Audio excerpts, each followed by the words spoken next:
Craig here from Buzzweld. So we're doing this stage, well, the third stage of update on the Mitsubishi Evolution. It was originally an underbody restoration, but it's now sort of turned into a little bit more than that. So I'm showing you now the sort of strip down process, how far we've got. So you've got a lot of rot on these inner seals.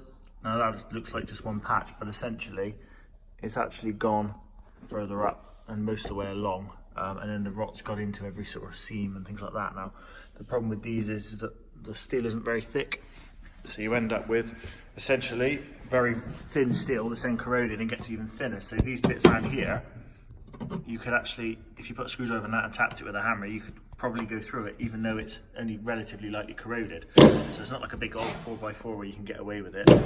On the Evos, once they start going, that's pretty much it. You can see here, there's not an awful lot of corrosion in this area here, but it's actually gone right through. So, and then you can see it goes all the way along, and it starts going around the front of the pan as well. We're going to be taking these main brace bars out, which we have done on the other side, and this area here is just so we can get underneath both sides.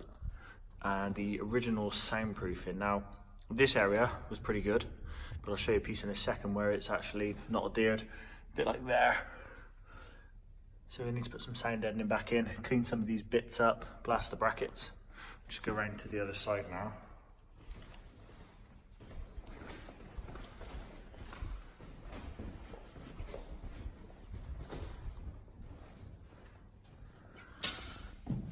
So basically we've taken these support bars out, the seat mount area and things like that, and you can see the rot is literally just all along. It doesn't help that this is the most likely area to get wet, and then you have this ridge, and then the water just sits there all the way along. You've got previous repairs by other people, other ones here. So we need to double check those and make sure they're done properly. I mean, they look a little bit suspect, but they may be okay. And then we're just trying to get the loom further away now from where we're going to work, rather than stripping the whole loom out, because otherwise you're getting closer and closer to a sort of take the whole shell apart, blast it and put it all back together, which is a totally different budget that we're working to. So yeah, once we've done that, we're going to start putting new steel in, and then we do have had to extend some of the work to the arches, so the other wing will be coming off as well.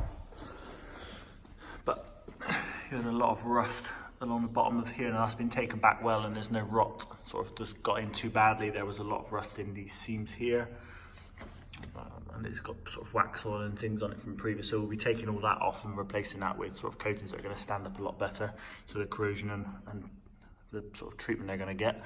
So yeah, we've taken all that back using the blaze strip discs, which works really well for us. So yeah, that's where we're at the moment. So yeah, next stage, get those bars out, strip both the sides of the floor back, give it a clean out and see exactly where we're at, and then start cutting out the steel and putting new steel in. Once we've done that, it'll be then back to the customer and decide what we do sound insulation wise. And then obviously the coatings and things. We know we're going to be doing rust encapsulator and war for the underbody. Internally, we could just do lizard skin and leave it at that. Obviously use a primer first, like rust encapsulator as well, but we don't have to top coat it. So yeah, expect another update soon. Cheers.